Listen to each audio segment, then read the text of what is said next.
Hello friends, स्वागत है आपका हमारे चैनल झारखंड स्टडी 99 पर। फ्रेंड्स, आज की इस वीडियो में हम लोग कवर करेंगे रामधारी सिंह दिनकर से जितने भी ऑब्जेक्टिव क्वेश्चन है, वस्तुनिष्ठ प्रश्नोत्तर है जो एग्जाम की दृष्टिकोण से इंपॉर्टेंट है, उन सारे सवालों को हल करेंगे। हमारा पहला सवाल है, रामधारी सिंह दिनकर जी का जन्म कब हुआ है? तो रामधारी सिंह दिनकर का जन्म 23 सितंबर 1908 ईस्वी को हुआ है। दिनकर जी की मृत्यु कब हुई है? तो दिनकर जी की मृत्यु 24 अप्रैल 1974 ईस्वी को हुई। Option number A right answer हो जाएगा, 24 अप्रैल 1974। दिनकर जी राज्यसभा के सदस्य कब मनोनीत हुए? तो 1952 ईस्वी में। 1952 ईस्वी में रामधारी सिंह दिनकर जी को राज्यसभा का सदस्य मनोनीत किया गया था।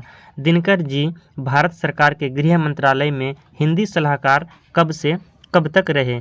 तो 1965 ईस्वी से लेकर 1971 ईस्वी तक गृह मंत्रालय में हिंदी सलाहकार रहे रामधारी सिंह दिनकर जी। अगला सवाल है, दिनकर जी की पहली कविता किस पत्रिका में प्रकाशित हुई थी? तो छात्र सहोदर। Option number D right answer हो जाएगा कि दिनकर जी की पहली कविता छात्र सहोदर जो पत्रिका है इस पर प्रकाशित हुई थी। दिनकर जी की कौन सी कृति कामाध्यात्मक की दार्शनिक पीठिका पर रची गई है? दिनकर जी की कौन सी रचना है, कौन सी कृति है जो कामाध्यात्मक की दार्शनिक पीठिका पर रची गई है? तो उर्वशी रचना है जो ये कामाध्यात्मक की दार्शनिक पीठिका पर रची गई है। दिनकर को साहित्य अकादमी पुरस्कार से कब पुरस्कृत किया गया है? दिनकर को साहित्य अकादमी से कब पुरस्कृत किया गया है? तो इसका आंसर हो जाएगा ऑप्शन नंबर सी, 1959 ईस्वी में। 1959 ईस्वी में जो है रामधारी सिंह दिनकर को साहित्य अकादमी पुरस्कार मिला है।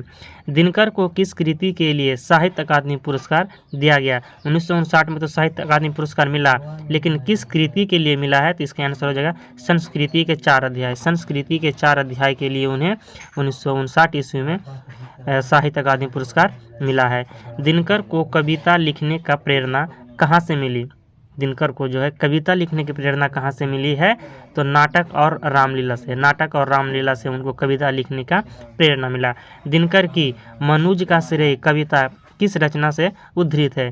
दिनकर की जो मनुज का श्रेय क्या है, तो आपको याद रखना है मनुज का श्रेय क्या है, तो कविता है। तो यह किस रचना से उद्धृत है? तो कुरुक्षेत्र रचना से उद्धृत है। दिनकर को किस रचना पर ज्ञानपीठ पुरस्कार प्राप्त हुआ? तो उन्हें ज्ञानपीठ पुरस्कार प्राप्त हुआ है उर्वशी के लिए। Option number C right answer हो जाएगा, उर्वशी के लिए ज्ञानपीठ पुरस्कार भी प्राप्त हुआ है। दिनकर जी का जन्मस्थली कहाँ है? दिनकर जी का जो है जन्मस्थली कहाँ है? तो मुंगेर के सिमरिया गांव में। Option number D right answer हो जाएगा, मुंगेर के सिमरिया गांव में। भारत सरकार ने दिनकर जी को किस सम्मान से सम्मानित किया? तो भारत सरकार उन्हें पद्म भूषण सम्मान से सम्मानित किया। Option number A right answer हो जाएगा, पद्म भूषण सम्मान। दिनकर जी किस वर्ष पद्म भूषण सम्मान से सम्मानित किए गए? उसे पद्म भूषण सम्मान तो मिला है भारत सरकार द्वारा, लेकिन किस सन पर मिला है, किस ईस्वी पर मिला है? तो इसका आंसर हो जाएगा ऑप्शन नंबर डी, 1959 ईस्वी में। 1959 ईस्वी में जो है पद्म भूषण सम्मान से सम्मानित किया गया है। हमारा अगला सवाल है 15वां सवाल। फ्रेंड्स, अगर आपको हमारा वीडियो पसंद आ रहा है तो एक लाइक ज़रूर कीजिएगा और चैनल पर नए हैं तो सब्सक्राइब कीजिएगा। हमारा अगला सवाल की ओर चलते हैं। अगला सवाल है, दिनकर जी आधुनिक काव्य धारा के किस स्कूल के कवि हैं? दिनकर जी आधुनिक काव्य धारा के किस स्कूल के कवि हैं? तो छायावादोत्तर काल। Option number A right answer हो जाएगा, छायावादोत्तर काल के कवि हैं। दिनकर जी ज्ञानपीठ पुरस्कार से कब सम्मानित हुए हैं? तो 1972 ईस्वी में। ज्ञानपीठ पुरस्कार उन्हें कब मिला है? तो 1972 ईस्वी में मिला है। दिनकर जी किनके द्वारा मनोनीत राज्यसभा के सदस्य बने हैं? तो राष्ट्रपति द्वारा, क्योंकि जो राज्यसभा का सदस्य जो मनोनीत किया जाता है तो किसके द्वारा किया जाता है? राष्ट्रपति के द्वारा किया जाता है, इसीलिए इसका आंसर हो जाएगा ऑप्शन नंबर बी, राष्ट्रपति के द्वारा। दिनकर के व्यक्तित्व निर्माण में किसका विशेष योगदान रहा? दिनकर जी के जो व्यक्तित्व निर्माण हुआ है तो उसमें किसका विशेष योगदान रहा है? तो उनकी पत्नी का। Option number C right answer हो जाएगा, उनकी पत्नी का। दिनकर जी ने अपनी जन्मभूमि का वर्णन किस कृति में किया है? हुंकार में किया है, कुरुक्षेत्र में, रश्मिरथी में या रेणुका में? तो यहाँ पर 4 ऑप्शन दिए गए फ्रेंड्स कि दिनकर जी ने अपनी जन्मभूमि का वर्णन किस रचना में यानी किस कृति में किया है? तो रेणुका में। रेणुका रचना जो है इसमें वह अपनी जन्मभूमि का वर्णन करते हैं। दिनकर जी का बिहार सरकार ने कब प्रचार विभाग में उपदेशक बनाया था? दिनकर जी को बिहार सरकार ने कब प्रचार विभाग में उपदेशक बनाया था? तो 20 का आंसर हो जाएगा ऑप्शन नंबर डी, सन 1947 ईस्वी में। सन 1947 ईस्वी में बिहार सरकार ने दिनकर जी को अपना प्रचार विभाग में उप निदेशक का पद संभालने को दिया था। दिनकर जी कब सरकारी नौकरी से त्याग पत्र दिए? और वह जो है 10 मार्च 1952 ईस्वी को इस सरकारी नौकरी से त्याग पत्र देते हैं, 10 मार्च 1952 को, याद रखना है। दिनकर जी कब राज्यसभा के सदस्य से त्याग पत्र दिए?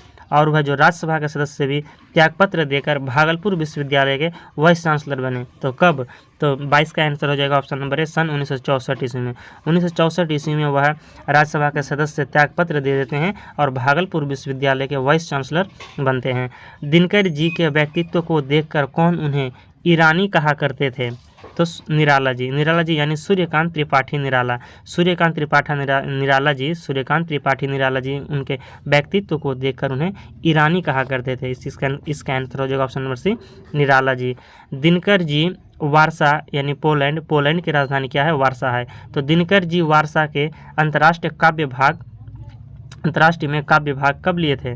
दिनकर जी वारसा के जो अंतर्राष्ट्रीय काव्य हुआ है तो उसमें कब भाग लिए थे? तो इसका आंसर हो जाएगा सन 1955 ईस्वी। 1955 ईस्वी में वारसा में भाग लिए हैं, जो पोलैंड की राजधानी है, पोलैंड देश की राजधानी है।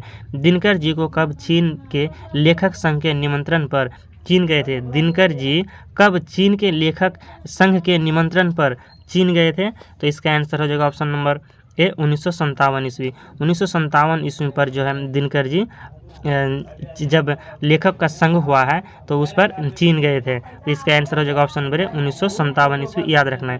फ्रेंड्स, अगर आपको वीडियो पसंद आए तो एक लाइक जरूर कीजिएगा और चैनल में तो सब्सक्राइब कीजिएगा।